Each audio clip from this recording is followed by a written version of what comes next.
And good evening, Cuse Nation, and welcome to the Upstate Orange podcast on Finger Lakes One TV and YouTube. We're coming at you live from inside the FingerLakes1.com studios in downtown Seneca Falls, New York. It's Sunday, November 16th, 2014, and tonight we'll be talking about Syracuse's two opening wins in the 2K Classic at the Dome. Got a Kennesaw State win, got a Hampton win earlier tonight. I'm Jim Sinacropi, and my co-hosts Matt Verke and Brad Connor are standing by with a ton to talk about tonight. The Syracuse men's basketball season is fully underway. The Upstate Orange podcast is brought to you by Generations Bank with locations in Auburn, Farmington, Geneva Phelps, Seneca Falls, Union Springs, and Waterloo. Be sure to check out their mobile banking app or visit them online at mygenbank.com. And by our friends at Madej, Miras, and Ricky, your hometown personal injury attorneys.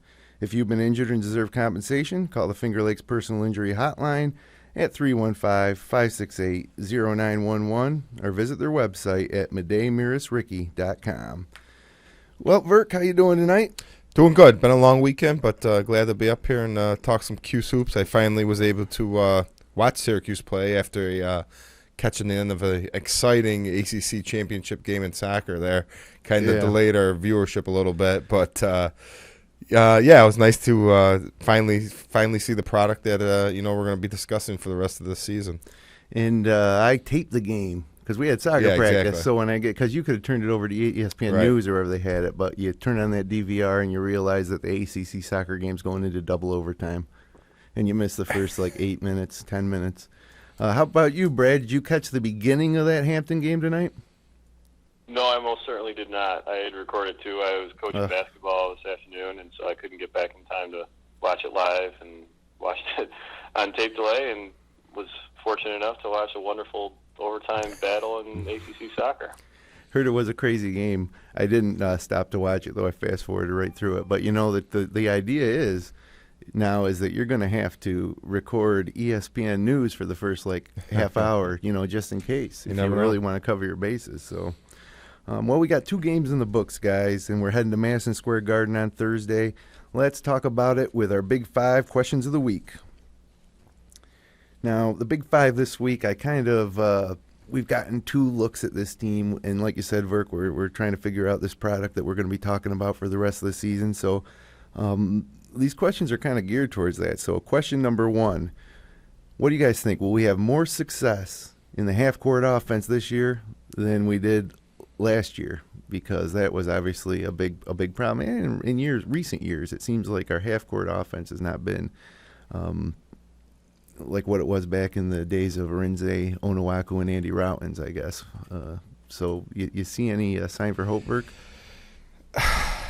It's worrisome to me. I still think that this team's biggest struggle is going to be similar to last year's, just scoring points. We're big and athletic, and I think our defense is going to be good.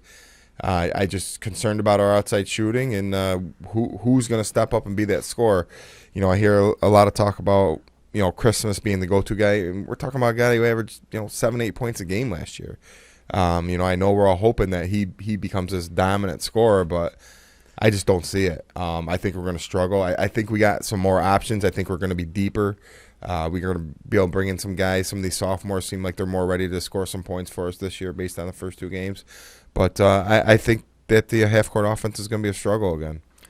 Well, Christmas did have 36 in the first two games, so he's already scoring more than last year. Yeah, competition, Yeah, that's true, too. Brad, what do you think about the offense? We got signs for improvement this year? Yeah, I mean, it's going to be a steep learning curve with these guys. There are a lot of new pieces, and we don't have as much continuity as we've had in the past. And so I think it's going to be a little bumpy earlier in the season, and I think by the end of the year we'll see, if it's not a well-oiled machine, it's at least a machine that functions well, and guys have roles, and guys know where to go and where they fit. It seems to me that there's a bit more balance on the offense this year, where they've been very much perimeter-oriented in the past, several years, really. And I think they're going to make a concentrated effort to really work the interior a lot more. And certainly we've seen that from Christmas already. But I think McCullough is going to bring a lot to the table. And you got guys that are going 6'9", 6'10", that they're going to run a lot of offense through. I think that's going to be a different look than we've seen over the last several years from this team. I tell you, one thing I got to disagree with Verk on is I think Christmas is ready to score more. I see him with a variety of moves in the post. Yeah, the competition isn't as good as he's going to face in the ACC, but on the other hand, I think that he'll be difficult for any opponent to handle inside, enough to the point where they're going to have to pay attention to him, occasionally double team him, and Syracuse hasn't had that inside out presence since maybe Rick Jackson a little bit, but Arinze Onuaku was really that year in the offense. You could really pound it into Arinze when you needed to at the end, and that opened things up. So I'm hoping that even just the threat of Christmas being able to score more points will open up the offense. And then you got so many guys. We had a lot of fun with B.J. Johnson last week on the podcast, and he had a great week, and he appears to be one of our better shooters.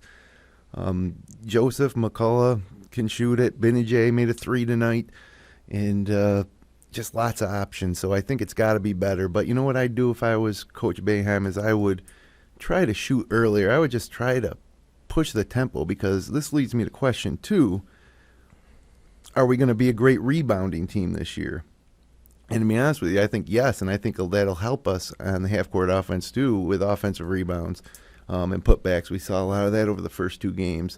And so I'd like to push it a little more on offense and try to get shots up earlier and crash the offensive boards. But I think we're going to be a great rebounding team this year. I don't know. Verk, what do you think?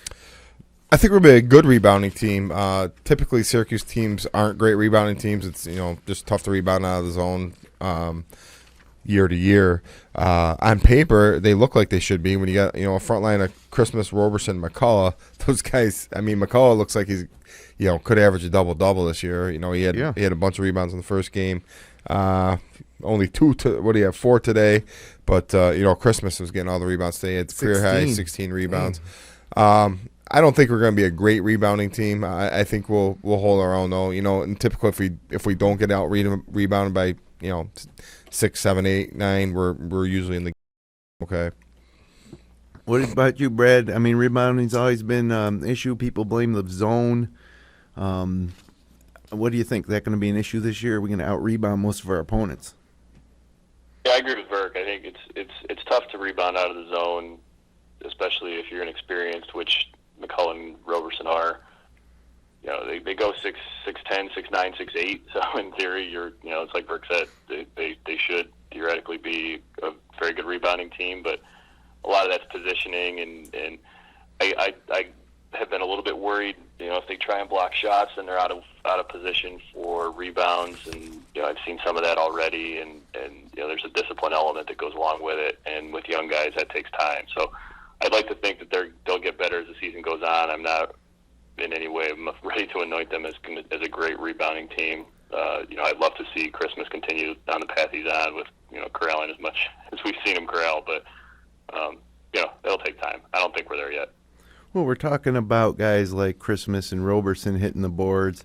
What about the other guys, like our 3 men and up are great rebounders? Benijay's a good rebounder. B.J. Johnson had 5 rebounds against Hampton and 8 against Kennesaw State.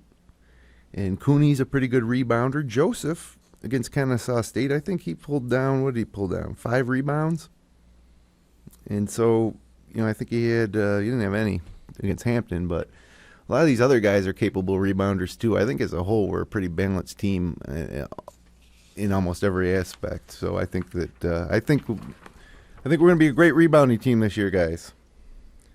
Question number 3, the zone defense.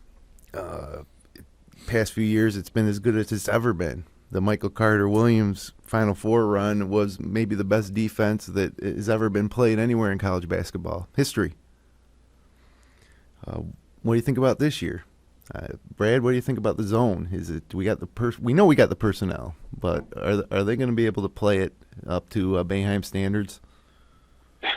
The fact that Boeheim takes Roberson out 5 seconds into a game because you can't figure out the first rotation out of zone worries me a little bit. I think the youth on this team will result in holes in that zone. And we talked about that Carter Williams team and the defense they played, and you had Carter Williams, who was he's a sophomore, he'd been in the program for a year and had been practicing in that zone for a year plus, and Brandon Trish, who'd been in it for 4 years and was a great leader on the floor, could get guys to where they needed to be. He had some experience on the back line. This team doesn't have that yet, and I think they'll struggle against really good offenses. Patino notoriously tears his own defense apart that Syracuse plays, and I would expect that'll happen unless these guys are really, really quick learners. Yeah, we do need to see a little improvement on that back line, sure, in terms of positioning. Verk, what do you think about can we build towards this towards the end of the year where we can have a good enough zone defense to make a run in the NCAA tournament? Yeah, I think, potentially you got the long guys again. It concerns me when you're sending, Chris McCullough and Tyler Roberson out to the wing, and they're going to be matched up with some smaller guys at times. And, at some point they're going to have to close out on these guys. I think that tends to be a problem with Syracuse when they got a bigger, McCullough seems like he's going to be fine. He's athletic enough. And, I still worry about Roberson just getting the slide right and then defending once he gets there. I think – that's going to be a weak spot. I think up top we're solid, between Benajay and Joseph and Cooney. Anybody really, whoever's up there, B.J. Johnson, Patterson, they're all pretty good defenders. Yeah. I think as long as Christmas has been in that center for a while now, he should be solid. I just think those two forwards are going to have to learn quick here and see how it goes. I think that's the one thing we got going for us is a good experienced center is always a big plus in Boeheim's zone. So we have that. Of course, he keeps getting in foul trouble, so he's not going to help us if he's sitting out with foul trouble. But the other guys, the McCulloughs and the Robersons, they need to learn the rotations and learn the discipline, and we should be fine. We're as big and long as we've ever been. Yeah, I think we're going to see a lot of different combinations at the fifth starter spot. I would say between. Tyler Roberson, B.J. Johnson. I think Benajay is going to play a ton of small forward. Because Roberson, I don't think he's really stepped up to claim that as his yet. And I think we'll see a lot of guys rolling through there. And I think up top, you'll see, Cooney and Patterson and, obviously Joseph at the point. Yeah, Roberson's just gunning it. Yeah, he's not afraid to shoot. Not sure why he's so confident, but he doesn't lack confidence at the offensive end. He looks tentative, but he's not, obviously. He's obviously, but sometimes you see him, like in this game, he went up like he was going to half take the shot and then decided to get it off. But he's certainly not afraid to shoot. He's not afraid to shoot the three either, at the risk of coming out of the game. But you mentioned B.J. Johnson. Now, last week we played a game with 3 words to describe every Syracuse player, and my 3 words for B.J. Johnson was most likely transfer. And don't think that anymore. Lack and change in a week. But B.J. Johnson's basically taken over this Syracuse program by storm. He had a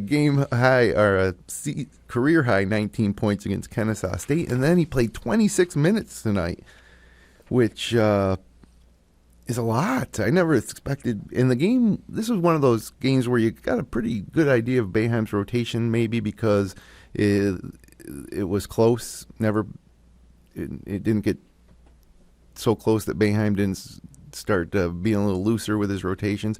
And, of course, Ron Patterson didn't play. He only played 4 minutes. Kind of a reverse of what we thought. We were pretty high in Patterson. He had a couple good exhibition games there. And, Johnson came out, and I heard the announcer say during the game tonight that Boeheim said that Johnson's the best shooter on the team. Yeah. Which kind of surprised me. He said it in the postgame, too. Did he? Yeah. I didn't get a chance to watch that, but he's got a nice stroke and stuff. Just last year, he shot every time he touched the ball and didn't come close. I mean, Brad, we used to joke about it last year how much he shot. Yeah. In his limited minutes. It's funny.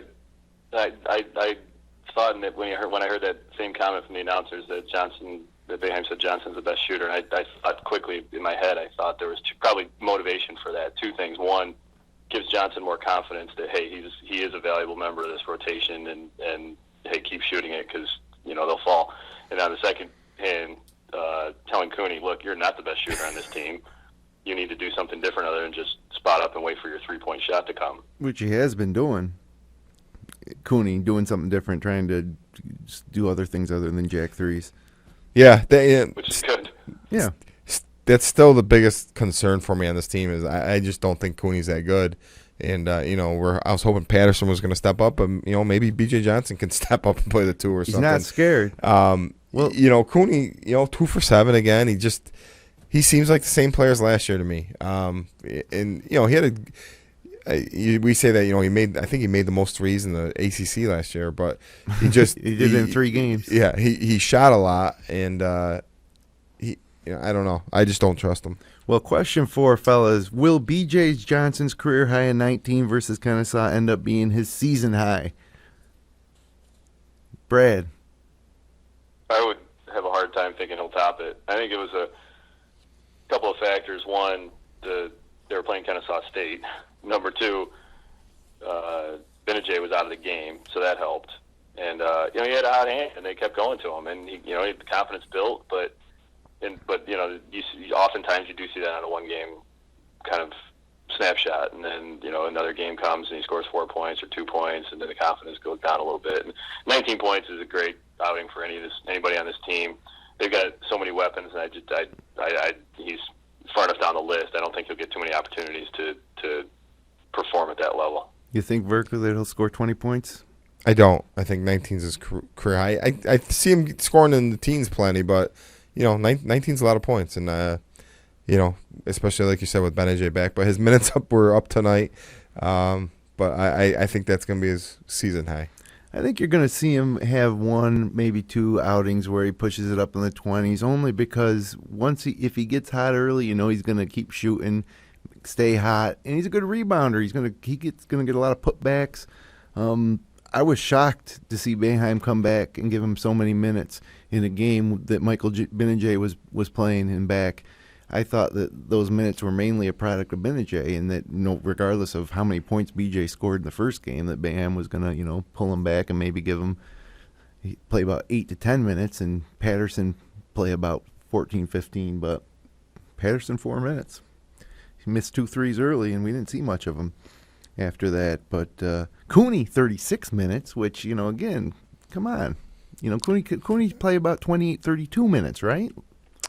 Yeah, I don't know what was up with Patterson tonight. He didn't really get an opportunity to do much of anything. He played 4 minutes. Boeheim, he tends to go with what he's comfortable with, and Cooney's one guy who played a lot last year, and he seems comfortable with him for some reason. But 5 of 16 shooting tonight, Cooney. Yeah, 2 of 7 from 3, 5 of 16. Yeah, I think we're gonna see that a lot this year.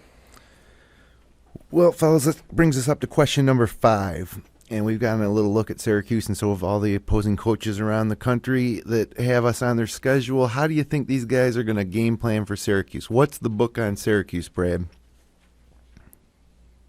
I don't think they've demonstrated they've got great outside shooters. We just talked about Cooney. I would play things a little tighter to the basket and force them to beat you from the outside.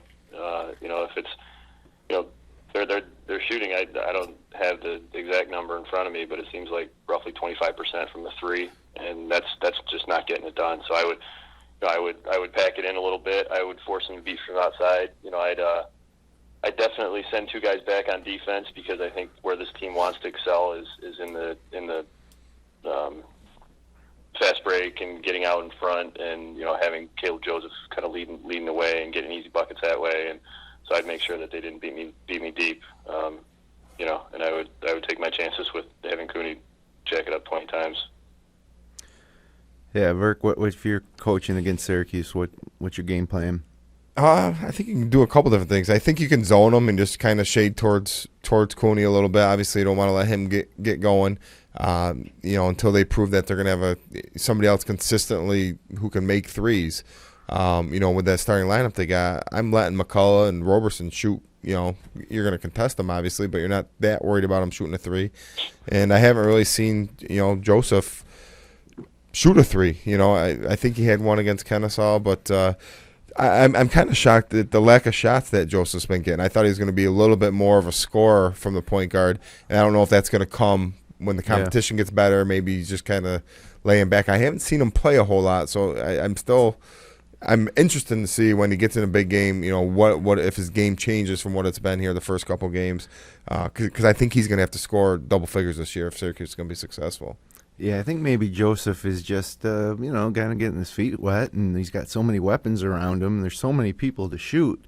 So you're right. It will be one of those, when we start playing some of the better teams on our schedule, that's when you're going to find out, who the scorers are on this team. Yeah, and I don't think that, now we're dumping into Christmas and he's getting double team kicked out. I don't think teams are going to double Christmas that have a legit center. I'll be interested to see. This is guy averaged, I said it before, he averaged 8 points a game last year. Does he, I don't think Duke's going to double him. They're going to let Okafor play him straight up, I'm sure. And, right. That's going to cause a problem because right now we're kind of, throw it to him and go from there. And I just think that when we get up against some better competition, that could be an issue. I like our senior center Christmas going against Duke's freshman center. I like that matchup. I think that gives us some cause for hope this year. I don't know. What I don't like is Christmas going up against Montrezl Harrell for Louisville. Yeah. Well, I guess that'll be an indication of how far he's come. That matchup right there. Christmas averaged 8 points a game last year, and usually he'd have 3 dunks and then 2 foul shots. He typically doesn't finish real well against better competition. But I hope he proves me wrong. Well, got a recruiting update for you here. Malachi Richardson, a 6'6" senior guard from Trenton, New Jersey, you know the guy, signed a national letter of intent to attend Syracuse on Saturday night. And earlier in the week, Mustafa Diagne, how'd I say that right? I think so. A 6'8" forward from Sparta, New Jersey is coming on board. Tyler Lydon, a 6'9" forward from New Hampton Prep. And Frank Howard, a 6'6" guard from Fairfax, Virginia. They all signed their letters of intent. They're coming. That's the class that everybody's talking about. That's the class that is ranked 4th in the country right now by whoever ranks these things. And the early signing period ends on November 19th, but I think we might be done. We might got one more. Thomas Bryant? Yeah, that would be the icing on the cake right there, because obviously he's been top 20, top 10 at one point in his career, but I think he's still in the top 20. He's undecided, and Syracuse high on his list. He's a Rochester native. He played with Oboku in high school, obviously, at Bishop Kearney, and he's moved on to some prep schools. But, if they land him, then I think we're definitely going to end up with a top 5 recruiting class. I think Syracuse recruiting class is going to fall a little bit because there's still 20, 25 guys in the top, 40 or 50 that haven't signed. And obviously, Kentucky just signed 2 top guys last week, and, they're back to number 1 now. Lydon and Richardson and Howard are all top 30 guys, and I think Richardson's top 15 maybe. He's a 6'6" swingman type of guy, shooting guard. He's supposed to be a great shooter, although I guess it's not technically a great shot, but he seems to make them long. The other thing with these recruits is 6'6", 6'9", 6'8". These guys are still 17 years old and 18, some of them. And, you could get a couple more inches over the next year. It's like Jeremy Grant. So, hey, the Cuse has some great games coming up Thursday night at Madison Square Garden, 9 o'clock ESPN2. It's California. Seems like we've played Cal every year now for the past, 8 years.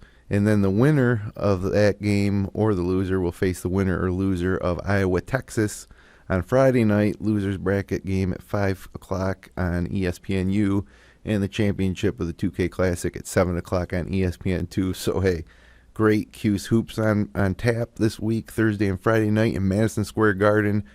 Then we're back here with the Upstate Orange podcast at 10 o'clock next Sunday night to talk all about it. And then Syracuse the next week plays Loyola and Holy Cross before December rolls around. And then we're at Michigan in the ACC Big Ten Challenge. And so, hey, you talked about seeing some big games, Burke. We're about to. Yeah, looking forward to it this weekend. Finally get to face some big-time competition and see what this team's really made of. So we're going to step aside for 60 seconds, hear from our sponsors, but when we come back, Brad will challenge us with some great Orange trivia on Connor's Corner.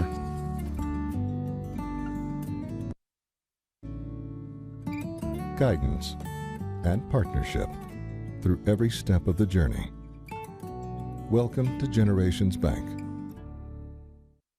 The Newark Pilots. See tomorrow's Major League stars today. For more information, go to newarkpilots.com.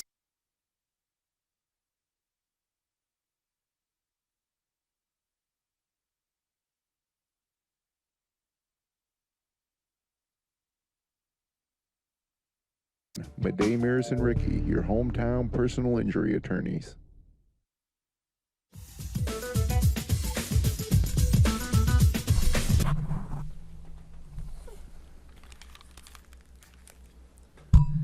And welcome back to the Upstate Orange Podcast on FingerLakes1.tv and YouTube. And this is the part of the show where Brad regales us with some awesome Orange-related trivia. And we have no idea, Verk, what these questions are. No, they're a total surprise to us, and usually they're pretty good. So what do you got for us tonight, Brad? So as you guys know, as you guys should know, Coach Jim Boeheim turns 70 years old tomorrow. And I was trying to find the list of the oldest Division I college basketball coaches. I couldn't find it. In honor of Coach Boeheim, that would have been a good question this week. But what I did find was a list of the longest tenured college basketball coaches, Division I, active coaches. So what I want to know is who has been at their current school for the longest. Give me the top 5 major college coaches that have been at their school the longest and are currently at that same school. Boeheim number 1? Boeheim is number 1. Krzyzewski? Krzyzewski is number 2. Those are the easy ones, guys. I bet the other ones are, can't be 10 years or more, I bet. Doesn't, how about Gonzaga, Mark Few? Mark Few's not a bad guess. He's been at Gonzaga since 1999. But he is not top 5. He's about 7th or 8th of major colleges, but that's not a bad guess. Is a coach at top 5? Is a coach at St. Mary's up there? I wouldn't exactly call St. Mary's a major team. The coach of Mount St. Mary's was there for like a million years. Yeah, that's what I was thinking of. He's gone though, right? Yeah, the one in Maryland, but he's not there anymore. He's retired.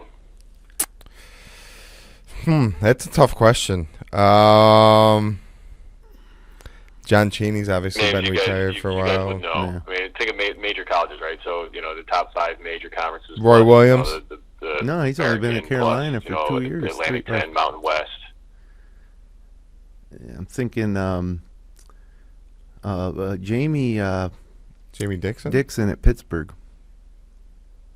It's not a bad guess. He's a little further down. He's been there since 2003. How about? He's probably in the teens or 20 or so in major colleges. Phil Martelli. Oh, good. Phil Martelli is a very good guess. He's 3rd on this list. Oh, nice. Or 4th. I'm sorry, 4th on this list. He started at St. Joe's in '95. That's a very good one, Bert. How many years does he have? So he's got what?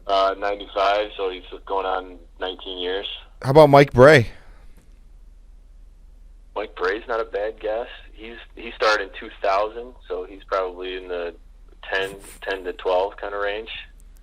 Donovan probably about the same time, right? Billy Donovan. Oh, Tom Izzo. Tom Izzo is a good guess. He's 3rd on this list. Okay, so we got the top 4. We need 5. Tom Izzo started 19 days before Phil Martelli. Both started in '95. So you got Boeheim, Krzyzewski, Tom Izzo is 3rd, Martelli's 4th. Wisconsin. Bo Ryan at Wisconsin. In between, but Bo Ryan at Wisconsin. You might have said the one that's 5th. Jay Wright. Jay Wright's not. Jay Wright's been there since 2001. Yeah. He's a little further down. He's about 8th or 9th. Jim was saying Bo Ryan. Did you say no to him, Brad? No, Bo Ryan. He started 2 days after Jay Wright. Huh.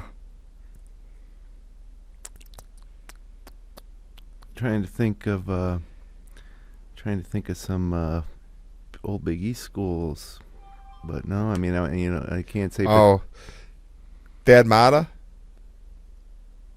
Dad Mata. No. No. Being on here. Man.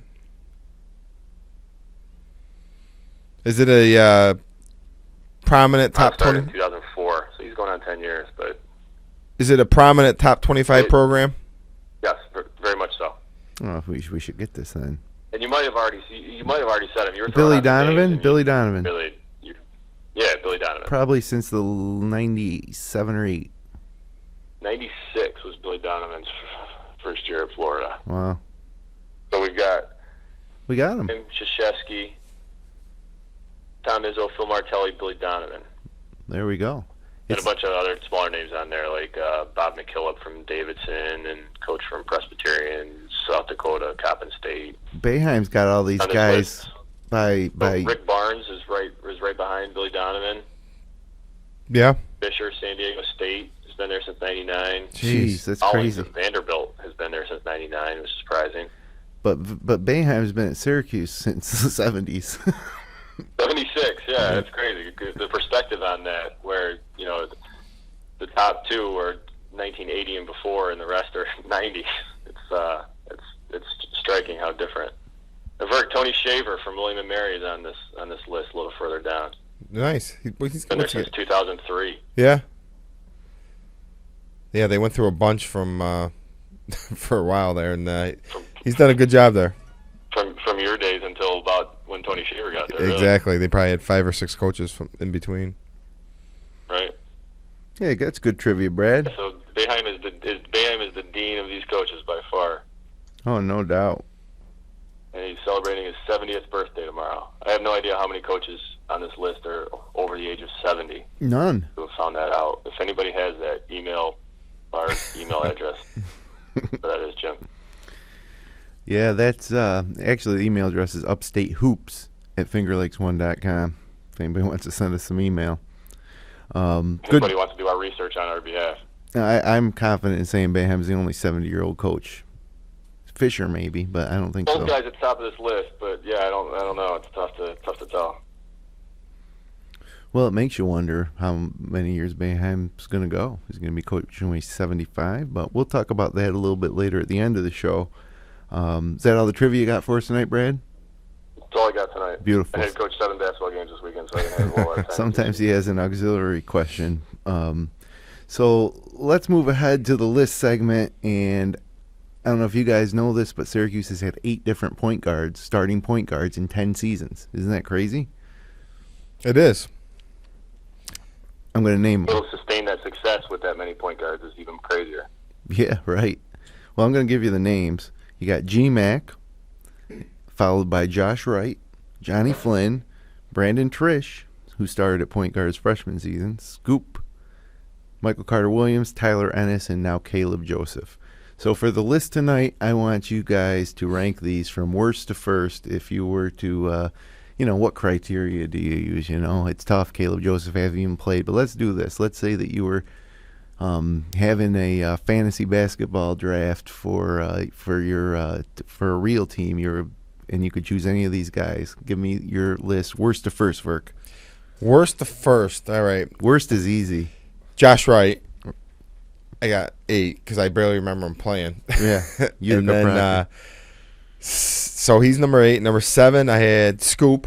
Never a real big fan. They didn't really have a ton of, later, a little bit, his senior year, I think they had some success, but he played on a couple bad Syracuse teams. I liked him. They didn't make the tournament 2 years when he was starting at point guard. Yeah, if this was a list of, how you felt about them as an Orange fan, I might rank Scoop higher, but this isn't. This is a list you're trying to win ball games. Yep. 6, I have Caleb Joseph, just because I haven't seen a whole lot of them, and to put him above these other guys who pretty much had great careers at Syracuse, I just couldn't do it. Mm-hmm. Number 5, I had Trish. Probably like him playing the 2 better than the point, but a great 4-year starter for Syracuse. I thought, played in some big games, hit some big shots for him. Also struggled at times, but for the most part, I always like watching Brandon Trish play. He's killing it in Italy now. He is. 4, I had Michael Carter-Williams. 3, Tyler Ennis. 2, Jerry McNamara. Number 1, Johnny Flynn. Wow. I was a big Johnny Flynn fan. He averaged 18 points a game as a freshman, I believe. He was awesome. Scored a lot. Had the ball in his hand a ton. 6 overtime game. And G-Mac was a guy who could just flat knock down shots. I think those 2 guys, just because they could score the ball better than a Tyler Ennis or Michael Carter-Williams, really. Okay. It's a good list. Brad, how about you? Worst to first? Worst to first. I think we're all in agreement that Josh Wright is 8th on this list. Right. Seventh, I would say Caleb Joseph. He's only played 2 college basketball games. so it's hard to formulate much of an opinion about Yeah. him. I mean, he could be great, or he could end up being bad. I mean, at this point, we just have no idea. Sixth, I'd say Tyler Ennis. He was only here 1 year. Started out great, finished the year kind of poorly, honestly. And so and Now he's in Bakersfield in the D yeah, League. I was going to say the debate of him going pro is still sort of up in the air, I'd say. Could you imagine? I mean, he's sitting in Bakersfield right now watching Syracuse play. He'll be watching those games at MSG unless he's got a game with the Jam. They're the Bakersfield Jam. Michael Carter Williams, or Tyler Ennis, decides he's going to come to Syracuse, and less than 400 days later, he's playing for the Bakersfield Jam. All right, go ahead, Brad, with your list. Fifth, I'd say Scoop.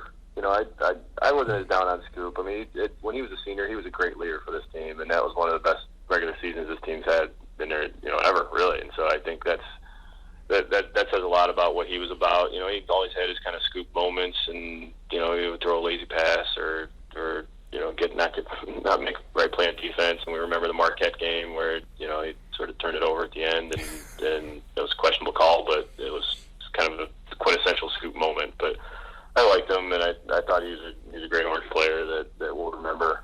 We'll at least remember, mostly fondly, sometimes frustratingly. But yeah, he's a guy I don't think poorly of. So he was fifth. Brandon Trish, fourth. Great 4-year guy. You would have liked to have seen more from him. He just never had the personality of sort of a take charge guy. But this one of the steadiest performers that this team's had in a long time. Third, Michael Carter Williams. I wish we'd have had more than 2 years from him. He was great as a sophomore year. Didn't play much as a freshman, and we saw a glimpse of fantastic player, and then he was gone in a flash. Number two, Johnny Flynn, another 2-year player, but those 2 years were outstanding. We remember the 6 overtime game, and that's a game I'll probably remember for the rest of my life as far as one of the best games I've ever seen. And Johnny Flynn was the absolute man in that game. Unbelievable. He goes down in Orange history just for that game alone, and playing 65 minutes or whatever it was. And then number one, Jerry McNamara. It's hard to argue with what he did. He won a national championship, and they wouldn't have won 10 effing games the senior year if he hadn't played. I mean, that's he was the guy. He carried a very, very mediocre team as a senior and won the Big East championship. And again, legendary performance, and his accomplishments speak for themselves. So that's what I got.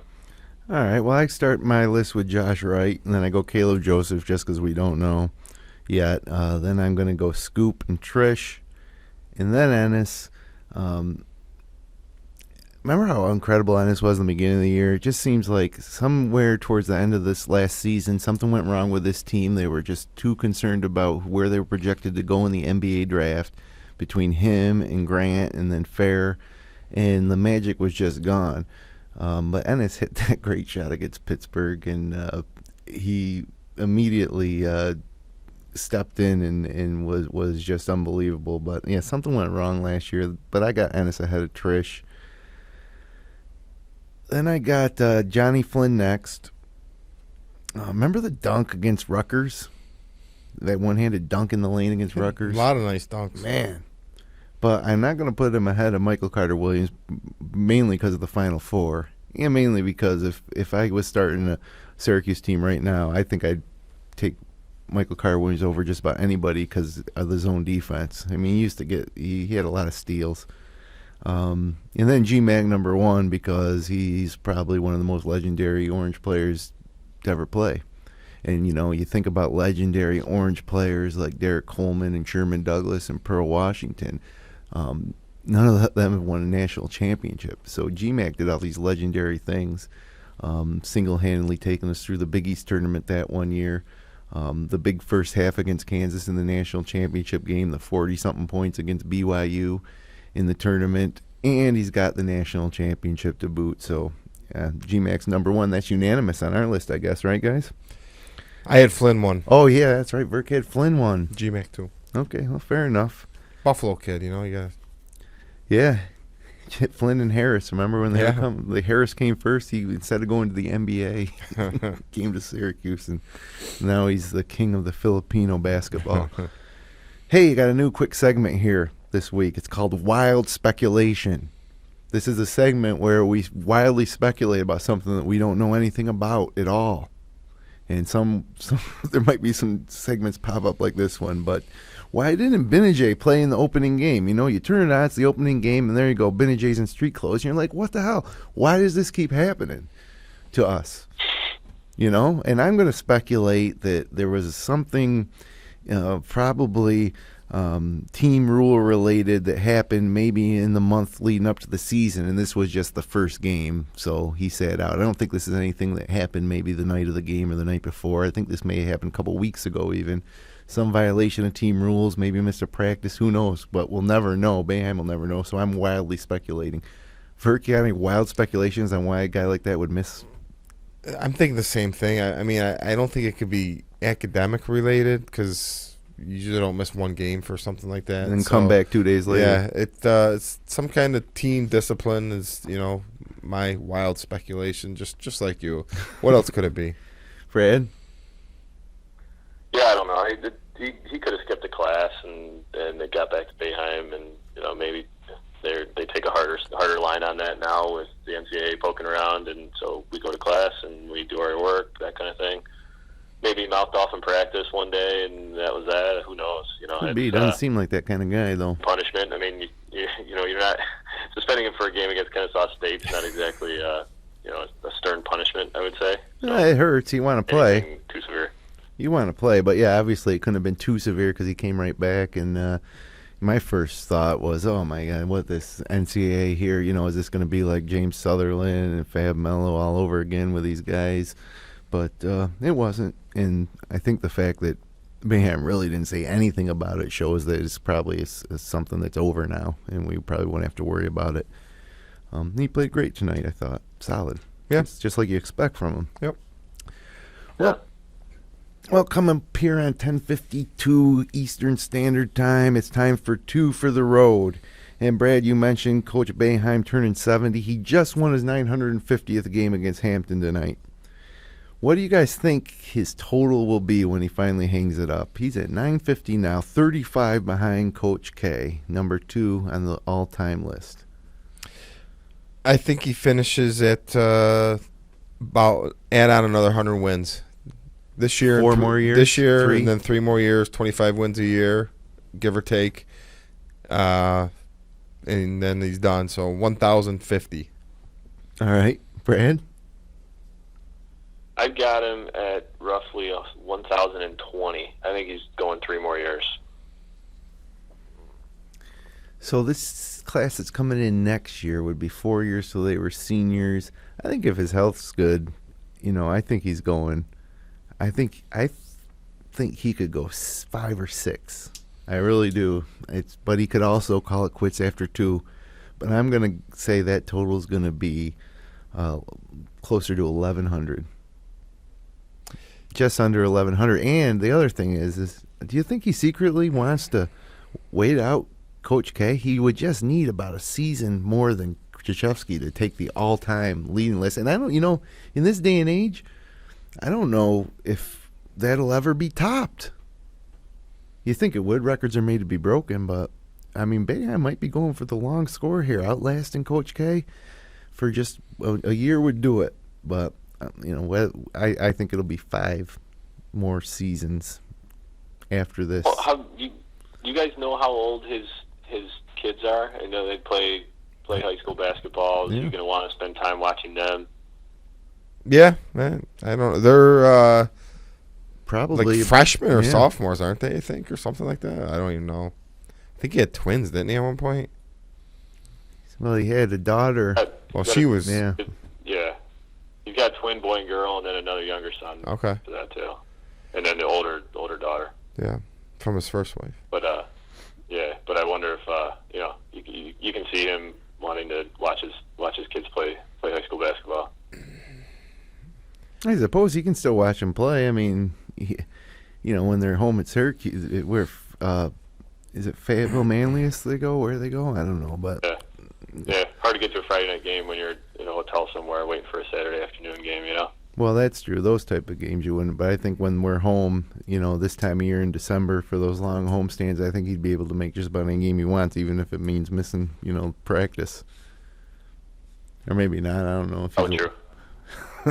I mean, when you've coached at a school for what is coming up to be almost 40. Wait, how many years? Coming up on 40. Think he'll get to 40 years at Syracuse? Yeah. Yes. I think you can leave practice whenever you want.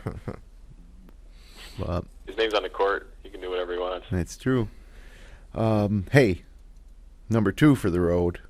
We need predictions for the games of Madison Square Garden. Now, this is pretty big. We're ranked preseason 22-23. I think that's under. I think they're undervaluing Syracuse. I think we're high. We should be higher ranked than that. I think we're better than that.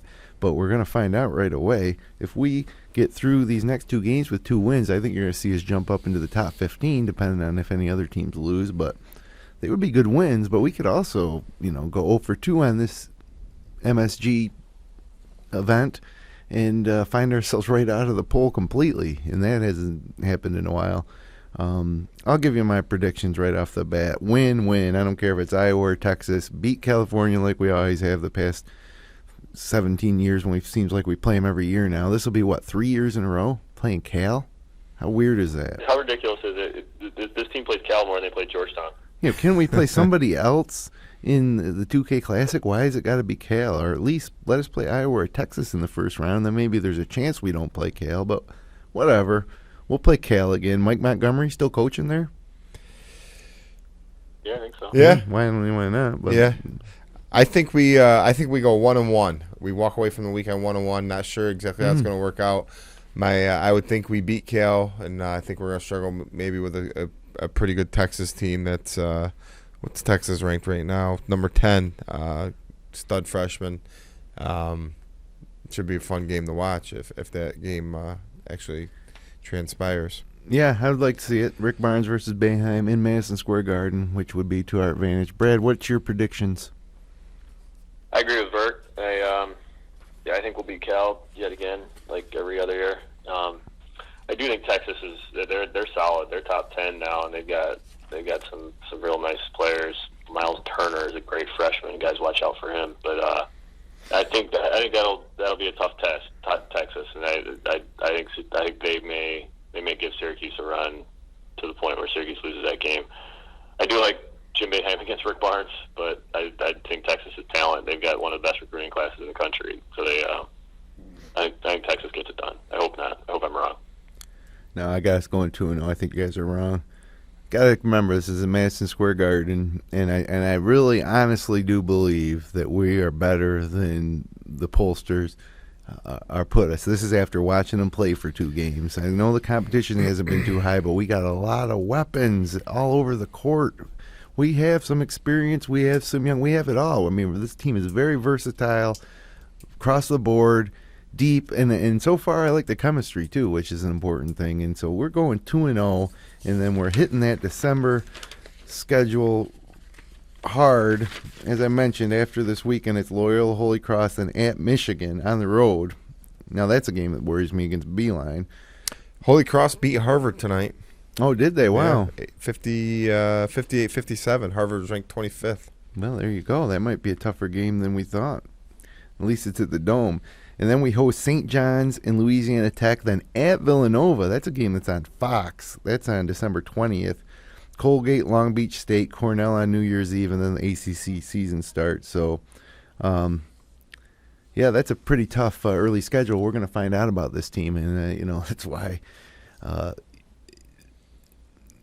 if we go 1-1 like you guys say, drop another one of those games heading in December, then the end of our schedule in the ACC is so difficult that we could then legitimately maybe lose 5 of 6 or 5 of 7 down the stretch. Then all of a sudden we're on the bubble for the tournament. So it's early, but these games are important. We win both these games, we're solidly in the top 15 and no looking back. So I hope you guys are wrong and I'm right. So do I. But it's been fun watching these guys so far. I think this is going to be a fun team. And, Brad, any parting shots? Happy birthday to Coach Boeheim. Yeah, I concur. Happy 70th birthday. There should be something special. I didn't go to the Dome tonight, but maybe they did do something special pregame. Don't know. Go Orange. All right, fellas, thanks for joining us on the Upstate Orange podcast. You can subscribe to our feed on iTunes and Stitcher.com. We're on YouTube or via RSS, online at podcast.fingerlakes1.com/upstatehoops. We'll see you next Sunday night. Let's go Orange.